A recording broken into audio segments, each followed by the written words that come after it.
चरकसंहिता सूत्रस्थानं षष्ठोऽध्यायः तस्याशीतीयः अथातस्तस्याशीतीयमध्यायं व्याख्यास्यामः इति स्माह भगवान् आत्रेयः।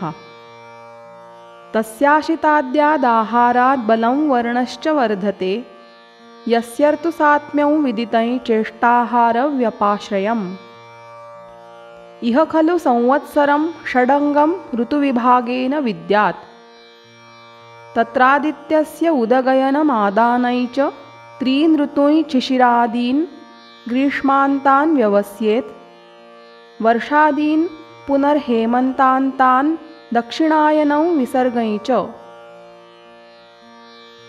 विसर्गे पुनर्वायवो नातिरूक्षाः प्रवान्ति इतरे पुनरादाने सोमश्चाव्याहतबलः शिशिराभिर्भाभिरापूरयै जगदाप्याययति शश्वत् अतो विसर्गः सौम्यः। आदानं पुनराग्नेयं तावेतावर्कवायुः सोमश्च कालस्वभावमार्गपरिगृहीताः कालर्तुरसदोषदेहबलनिर्वृत्तिप्रत्ययभूताः समुपदिश्यन्ते। तत्र रविभिर्भाभिराददानो जगतः स्नेहं वायवस्तीव्ररूक्षाश्चोपशोषयन्तः शिशिरवसन्तग्रीष्मेषु यथाक्रमं रौक्ष्यमुत्पादयन्तो रूक्षान् रसांस्तिक्तकषायकटुकांश्चाभिवर्धयन्तो नृणां दौर्बल्यमावहन्ति। वर्षाशरद्धेमन्तेषु तु दक्षिणाभिमुखेऽर्के कालमार्गमेघवातवर्षाभिहतप्रतापे शशिनि चाव्याहतबले माहेन्द्रसलिलप्रशान्तसन्तापे जगति अरूक्षा रसाः प्रवर्धन्ते अम्ललवणमधुरा यथाक्रमं तत्र बलमुपचीयते नृणामिति। भवति चात्र आदावन्ते च दौर्बल्यं विसर्गादानयोर्नृणां मध्ये मध्यबलं त्वन्ते श्रेष्ठमग्रे च निर्दिशेत्। शीते शीतानिलस्पर्श संरुद्धो बलिनां बली पक्ता भवति हेमन्ते मात्राद्रव्यगुरुक्षमः। स यदा नेन्धनं युक्तं लभते देहजं तदा रसं हिनस्त्यतो वायुः शीतः शीते प्रकुप्यति। तस्मात् तुषारसमये स्निग्धाम्ललवणान् रसान् औदकानूपमांसानां मेद्यानाम् उपयोजयेत्। बिलेशयानां मांसानि प्रसहानां भृतानि च भक्षयेन्मदिरां शीधुं मधुचानुपिबेन्नरः। गोरसानिक्षुविकृतिर्वसान् तैलं नवौदनं हेमन्तेभ्यस्यतस्तोयमुष्णै चायुर्न हीयते।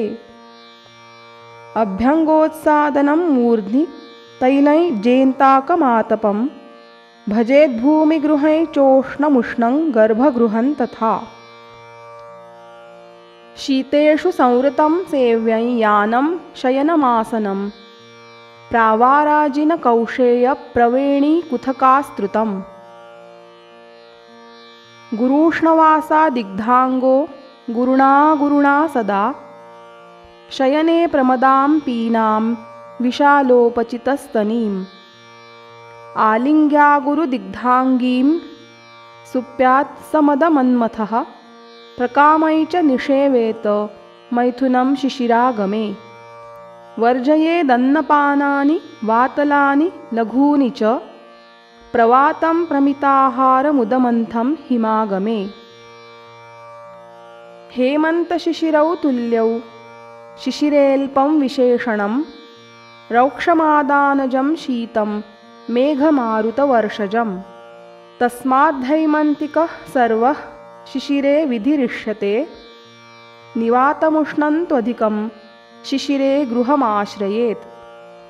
कटुतिक्तकषायाणि वातलानि लघूनि च वर्जयेदन्नपानानि शिशिरे शीतलानि च।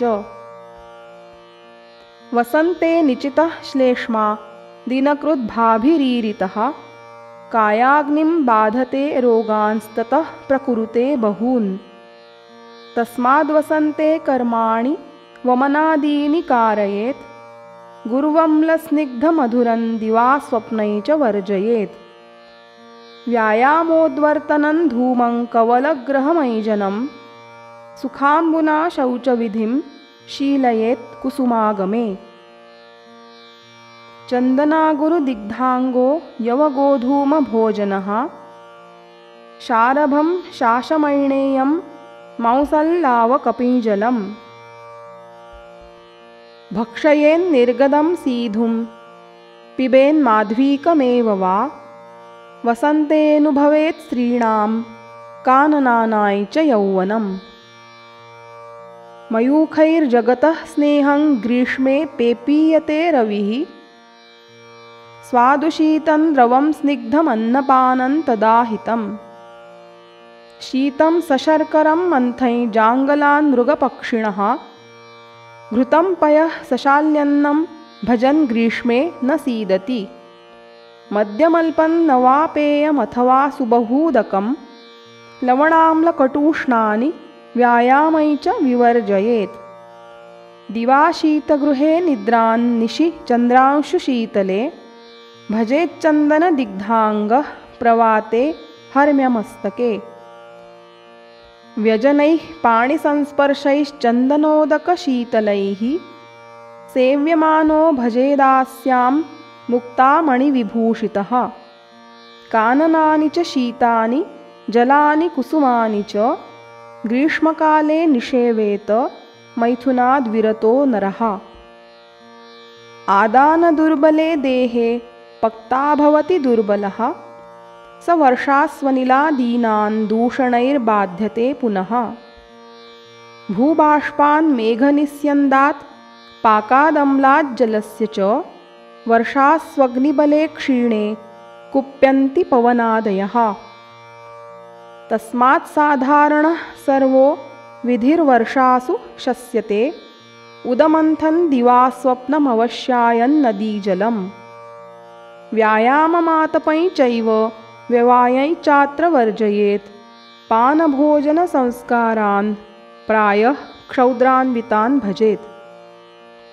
व्यक्ताम्ललवणस्नेहं वातवर्षाकुले हनि विशेषशीते भोक्तव्यं वर्षास्वनिलशान्तये। अग्निसंरक्षणवता यवगोधूमशालयः पुराणा जाङ्गलैर्मांसैर्भोज्या यूषैश्च संस्कृतैः। पिबेत् क्षौद्रान्वितं चाल्पं माध्वीकारिष्टमम्बुवा माहेन्द्रं तप्तशीतं वा कौपं सारसमेव वा। प्रघर्षोद्वर्तनस्नानगन्धमाल्यपरो भवेत् लघुशुद्धाम्बरः स्थानं भजेदक्लेदिवार्षिकम्। वर्षाशीतोचिताङ्गानां सहसैवार्करश्मिभिः तप्तानामाचितं पित्तं प्रायः शरदि कुप्यति। तत्रान्नपानं मधुरं लघुशीतं सतिक्तकं पित्तप्रशमनं सेव्यं मात्रया सुप्रकाङ्क्षितैः। लावान् कपिजलानेणानुरभ्रान् क्षरभान् शशान् शालीन् सयवगोधूमान् सेव्यानाहुर्घनात्यये। तिक्तस्य सर्पिषः पानं विरेको रक्तमोक्षणं धाराधरात्यये कार्यमातपस्य च वर्जनम्। वसान्तैलमवश्याय मौदकानूपमामिषं क्षारं दधि दिवा स्वप्नं प्राग्वातै चात्र वर्जयेत्। दिवा सूर्यांशसन्तप्तं निशि चन्द्रांशुशीतलं कालेन पक्वं निर्दोषमगस्त्येनाविषीकृतम्। हंसोदकमिति ख्यातं शारदं विमलं शुचि स्नानपानावगाहेषु हितमम्बु यथामृतम्। शारदानि च माल्यानि वासांसि विमलानि च शरत्काले प्रशस्यन्ते प्रदोषे चेन्दुरश्मयः। इत्युक्तं ऋतुसात्म्यं यच्चेष्टाहारव्यपाश्रयं उपशेते यदौचित्यादोकः सात्म्यन्तदुच्यते। देशानामामयानाय च विपरीतगुणं गुणैः सात्म्यमिच्छन्ति सात्म्यज्ञाश्चेष्टितैः चाद्यमेव च।